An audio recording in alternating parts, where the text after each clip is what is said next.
it's me, Aloha. Hey guys, and welcome back or welcome to Elements of Aloha, where I talk about things that interest me, affect me, or am very passionate about.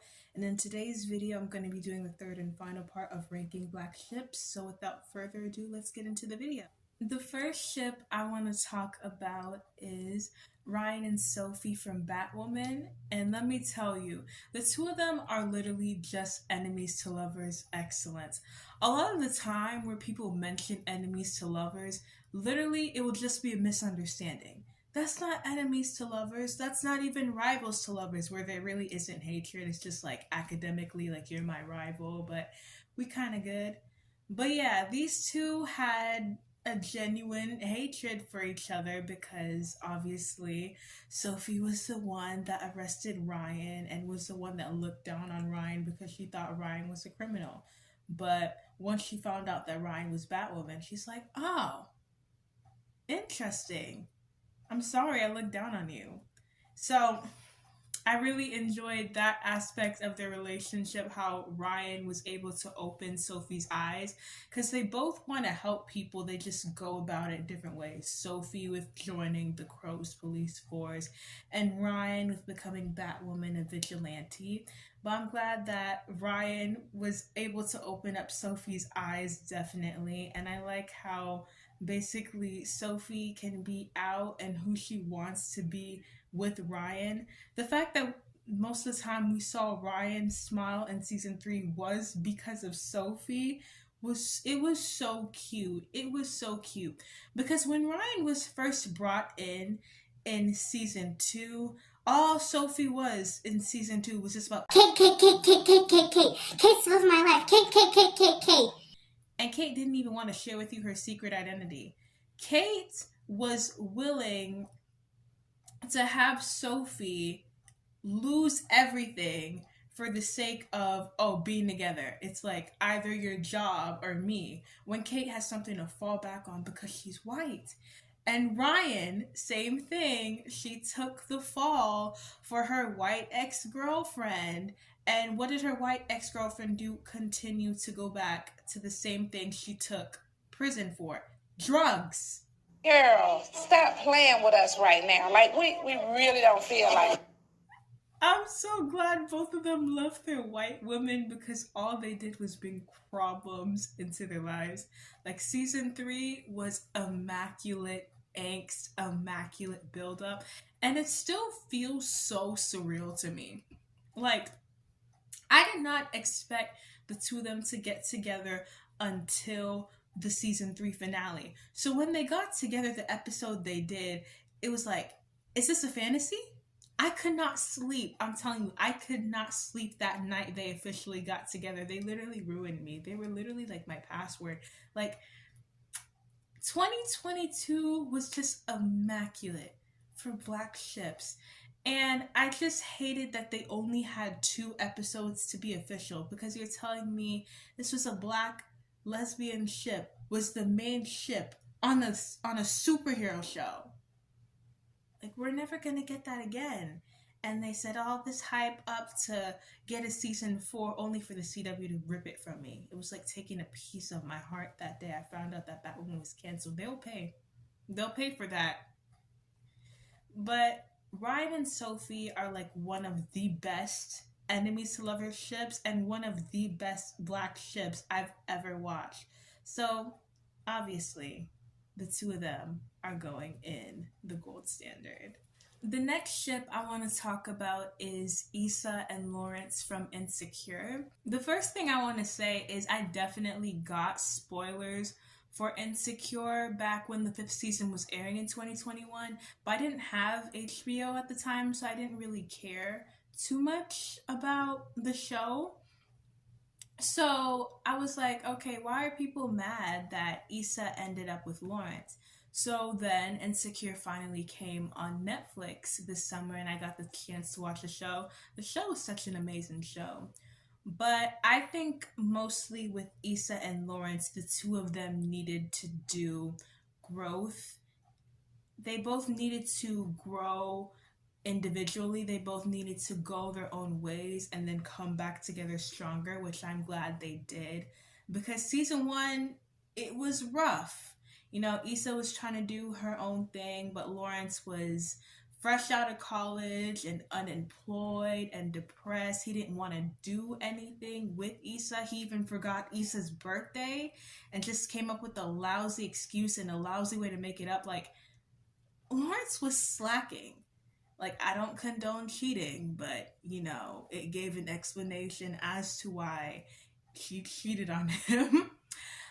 But definitely, once Lawrence got his thing together and Issa hosted her block party, she finally left We Got Y'all. And they were doing their own things and being successful. When they finally came back together, I was like, okay, I see it. I see it. All right. And sometimes when the first love is good love, I will still ship it, you know? But this was definitely one of the cases where I liked Issa's first love interest. I liked the main character's first love interest than I did their other love interest. This was definitely the show where you can always tell it was always going to be Lawrence and Issa. They just had to do their own thing and then come back together stronger than ever. I still hate that. I really still hate that. Like, Condola could have had a baby with anybody else, but with Lawrence, and you knew he was trying to get back together with Issa. It was messy. It was messy. Insecure could have really done away with that whole, you know, break baby thing, the whole child storyline, but hey, you know, sometimes that's life. But yeah, Issa and Lawrence are definitely gonna go in Untouchable. The next ship I want to talk about is Naomi and Nathan from Naomi. Definitely, Naomi as a show deserved way better. It got, I think, definitely its last few episodes, it was the story was starting to pick up, but the show just had a mess with storytelling. But I think the one thing they did do well in was the romance department. Naomi had three love interests: Nathan, Lourdes, and Anthony. That's what his name was. And of course, as I do love exes to lovers ships, and she definitely did have the most chemistry with Nathan, so I was rooting for her and Nathan. So I was glad that they got back together. But you know that tired superhero trope of, oh, I don't know if I'm gonna make it back. Oh, because of everything that's going on, we can't be together. Da da da da da. The fact that they broke up on prom night was so sad. But they could have literally got back together, you know, once Naomi was done saving the world and everything, but they just did away with that. Because I like the episode that they had showing, you know, how Nathan and Naomi first got together and why they broke up. So seeing their journey and seeing their growth, I was glad that they got back together. And then boom, all of a sudden they just wanted to throw that away. I was pissed. But definitely, I feel like they could have improved on that had the show gotten a season 2, but the CW just wanted to play in our faces last year. But I liked Naomi and Nathan. The two of them are going in the bar. The next ship I want to talk about is Jamal and Kendra from On My Block. The both of them were very similar. They just handled it a bit differently. Um, I definitely enjoy that Jamal had his own love story in season 3, even though they went about it in a weird way with Kendra stalking him because it was like a whole bigger plot thing later on in the show. But I like the moments that they had together. And then all of a sudden, when Kendra was gone in season 4, I was like, I know it's been 2 years, but they just started kind of forming a connection in the season 3 finale. What happened? And then when Kendra finally came back in the series finale, I was like, there's my girl, there she is. But I enjoyed seeing their relationship with the little crumbs we got. The two of them are going in the bar. The next relationship I want to talk about is definitely like one, I think it's literally one of the only relationships that I just can't find myself to sit through again, and that is Pope and Kiara from Outer Banks. I think this was definitely one of the ships, like season 1, that whole like love triangle thing with Pope, Kiara, and JJ, I don't think I know anybody, whether online or in person, that ships the two of them, because it was just wrong. It was just very wrong. You can clearly tell that Pope likes Kiara more than Kiara liked him. Pope had a crush on Kiara his entire life, the entire time the two of them known each other, but Key obviously did not see him like that. So I feel like the only reason why the two of them got together in the end of season 1 was because Pope saved Kiara's life, and then, she gave him a thank you kiss, and there was that. But then once, before he saved Kiara's life and Pope told Kiara how he felt about her and she didn't feel the same way, he just kind of iced her out. And I do think that was a bit salty because, hey, you can't make someone like you. It's either they like you or they don't. Or sometimes, feelings come eventually, but this was definitely not one of the cases. And then after the whole thing that happened with John B and Sarah having to run away because John B was framed, the two of them never got the chance to talk. Anytime Pope would try to talk to Kiara, she wouldn't talk to him. The only thing they do is just make out. Like, it was bad. It was bad. And then once they did hit it, she quit the relationship. This relationship was literally the pure definition of hit it and quit it. I'm sick, man. I like both Pope and Kiara as individuals, but in a relationship, big hell no. Big hell no.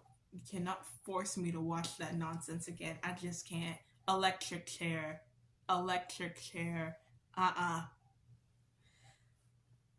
But I'm glad season 3 of Outer Banks definitely had some issues, but the one thing they did not have an issue on was the romance department.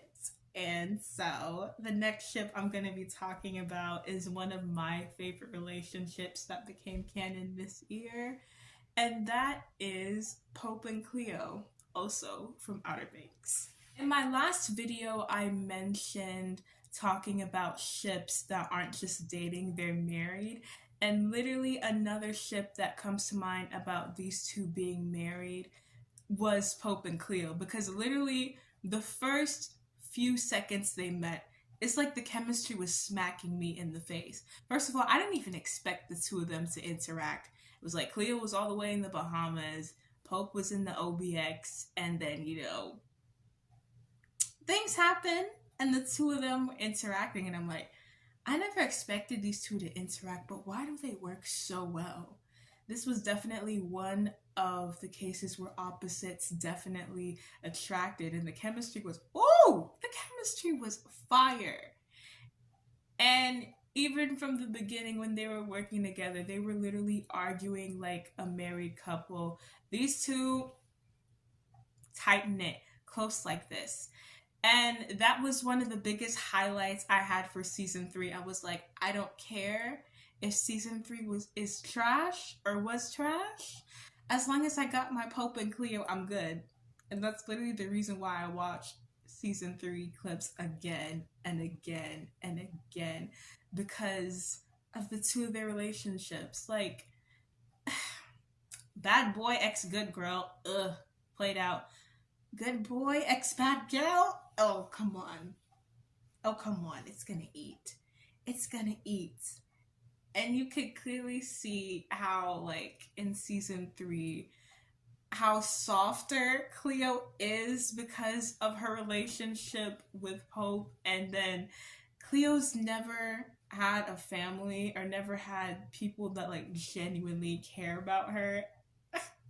And then just to see her relationship with Pope in season 3, like, where Cleo never had her own room, and Pope was like, no, you do, they're so cute. They're so cute. Anytime I saw scenes with the two of them, my cheeks were hurting too much from smiling. because it's very rare. It's very rare to see like black ships that it's just fluff. It's just cuteness. I liked how like when the other two ships were just fighting Giara and Jera, the two of them were just vibing as they're supposed to be. Yep. And I remember seeing an interview that Jonathan Davis, who plays Pope, was talking about. Yeah, there's a reason why Pope ain't salty about Kiara anymore. The no love club, the handshakes, the hijinks, everything was just amazing. I watch it again and again and again. And especially to know that most of their stuff was not planned. Like the two of them were never intended to be in a relationship. But I think what was very nasty is that their big first kiss moment wasn't even supposed to be in season 3. Everybody looks to their right. Because I remember when I watched their first kiss for the first time, Butterfly, so adorable. I was like, that's looking a bit too real for me. I was like, that's definitely giving up scripted.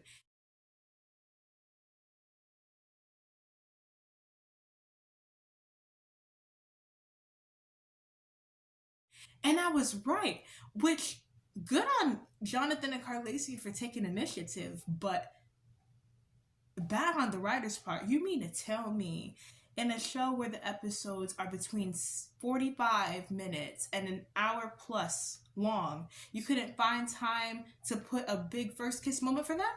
Racist. Racist. Love that. We got the best ship captains for this show. I just love the two of them so much. These two are definitely going in the gold standard. Husband and wife. Yes. The next ship I want to talk about is Miles and Margot, or Spider-Man x Spider-Bite from Across the Spider-Verse. The two of them didn't have a lot of moments, but you could definitely see when Miles and Margot first interacted. Miles did a little double take, like, whoops, sorry I bumped into you. Oh, who are you? And the feeling was mutual. Mm-hmm. And you could definitely see, like, when all the Spider-Men and Spider-Women were chasing Miles, Margot was just there minding her own business, and she could desperately see how Miles wanted to go home, and she let him go. She could have easily been like, stop right there, but she was like, no, you gotta go home. Out of all the Spider-Men and Spider-Women that were against Miles, but Spider-Bite and Spider-Punk stuck by him, yeah. Mm-hmm. It's F1 over here. Black Queens forever, Snow Bunnies never. I hope the two of them have more moments in the third movie, but we shall see whenever it comes out. But the two of them are going in the bar. The next ship I want to talk about is Natalie and Mateo from Superman and Lois. And just like a few of the other love stories I mentioned, these two gave me like a Romeo and Juliet vibe, but definitely to the T. One, first of all, Natalie and the Kents and Sarah were going to a party in Metropolis, and she ended up meeting Mateo, and they ended up having a connection, but we never thought the two of them were ever going to see each other again. I was like, okay, the chemistry is chemistrying, but I don't want to, get too invested into it just in case he didn't come back, but he did. And then to add more tea to it, he was the son of one of her dad's enemies. So they had this whole forbidden love thing, like, I want to see you, but I can't. And our dads are forbidding us from seeing each other because they don't like each other for obvious reasons. But the two of them were so cute. I really liked watching their love story. It was a nice little fast brain thing. Honestly,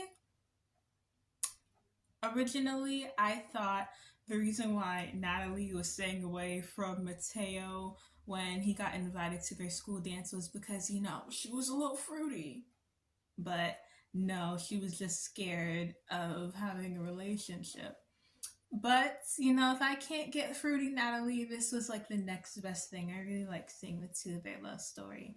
So the two of them are going in the bar.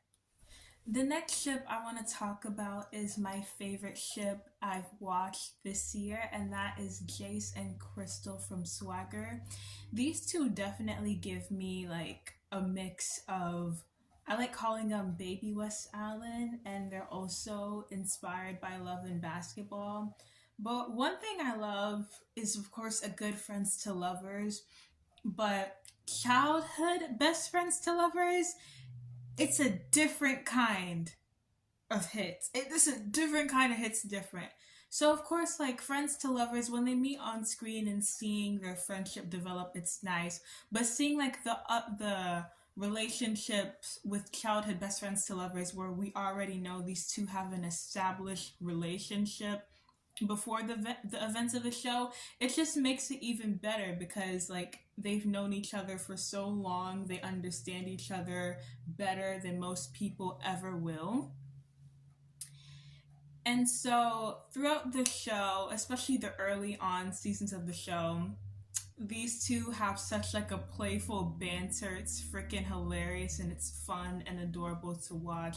But one of the things I noticed when the show first started was, of course, Crystal was there for Jace and she was trying to tell Jace something, but Jace in the beginning of the show was very much self-centered. Me. That was Jace. Like when Crystal was trying to tell Jace something, he was like, "Oh yeah, you thought something was wrong, but yeah, it's fine. Back to me." And yeah, I was like Crystal too. Like, what do you mean? I'm trying to tell you something, and like you're making it about yourself. Like sometimes, bro, it's not all about you. But I'm glad once Ike became his coach, he was able to be that 24-hour person for Crystal. He's always there to protect Crystal. And my thing that I love about Jason Crystal as well is, of course, the two of them can come for each other, but when they come for each other, it's out of a place of love, not hate. And so, definitely seeing the two of their friendship blossom into a relationship, like these two already had chemistry from the jump from their friendship. But once they started dating, it's like that chemistry like quadrupled. It was crazy. So then, when I was getting to season two, I was a child of divorce. I was a child of divorce.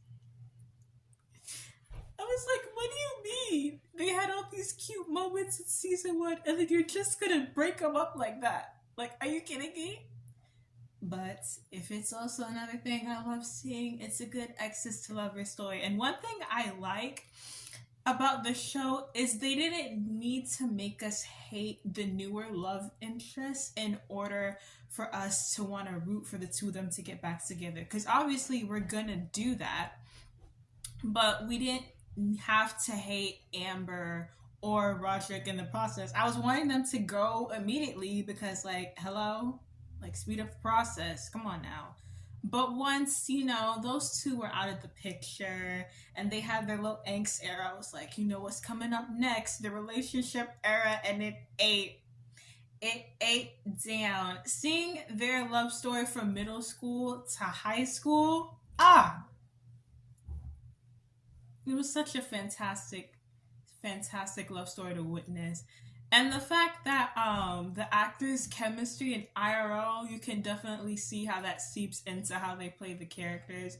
It was amazing. And of course, watching the show during the summertime with the strikes and everything, I was getting fed, honey.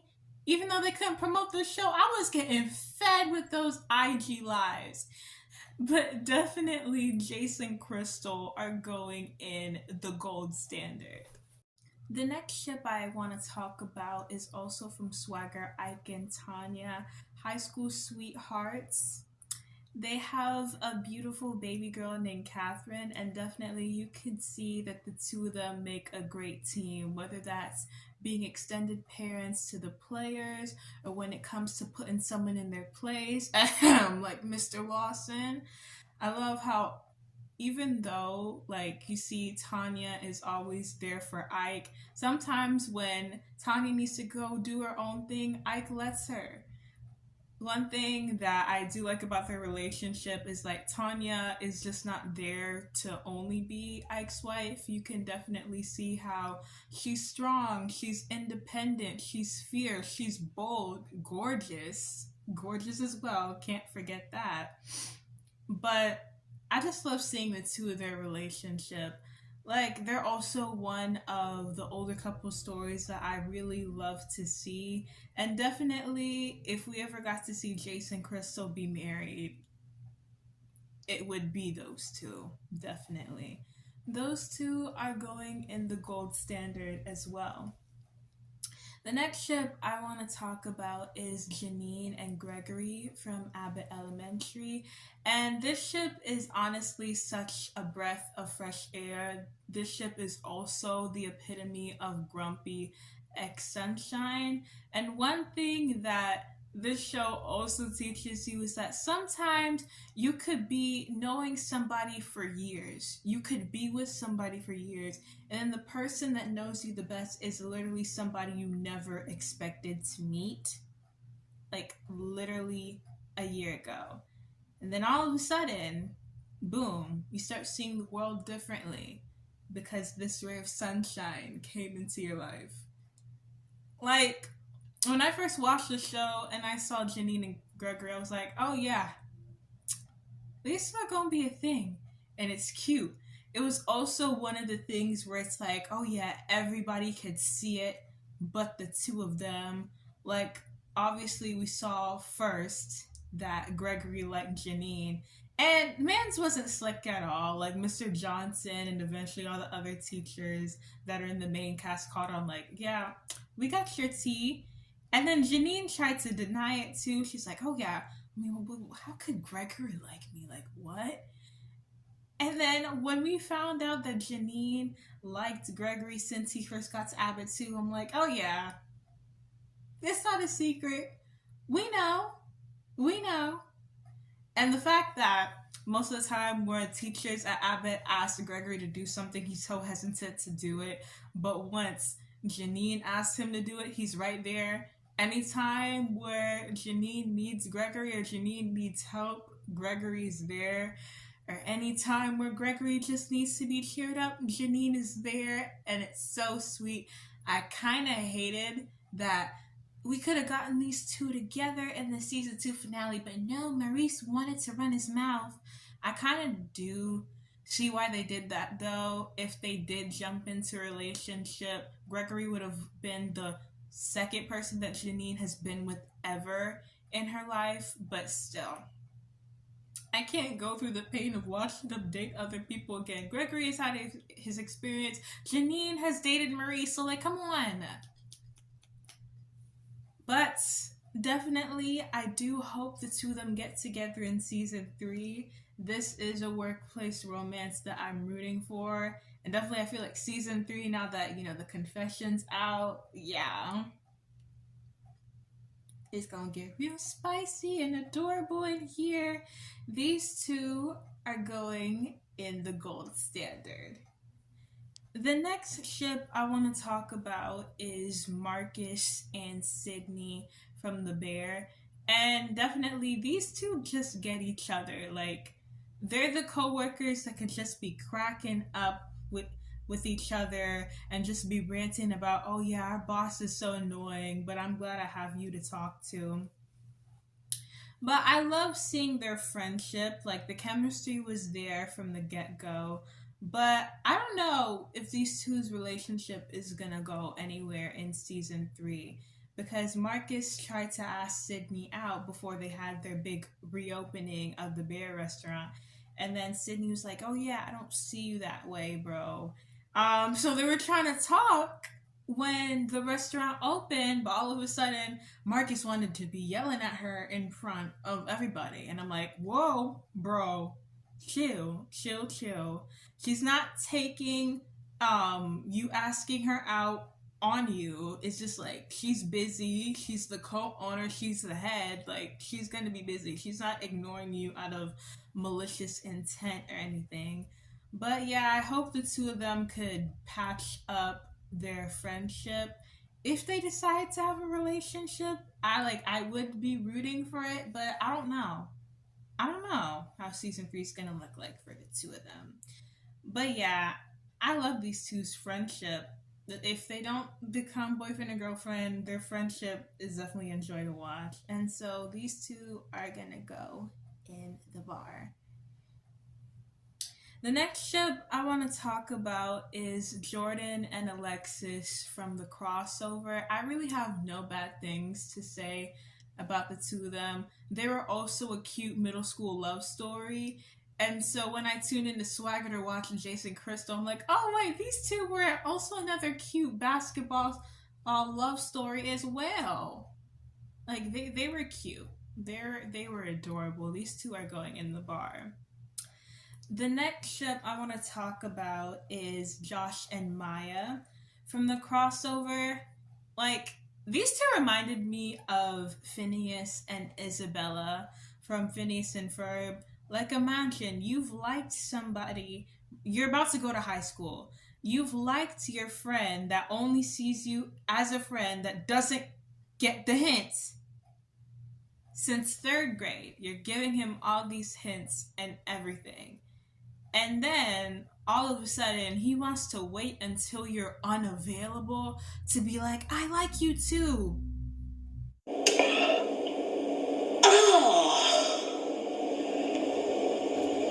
Damn, I'd be pissed.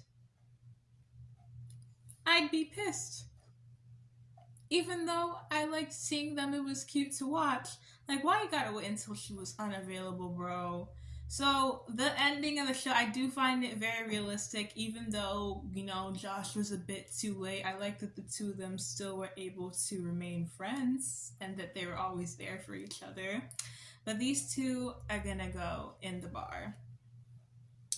The next ship I want to talk about is Tunde and Unduri from The Power. And then these two were also a best friends to lovers ship. And one thing I can say about them is sometimes it takes your best friend almost dying and you experiencing how other people live in the world to realize, hey, the person that was for you.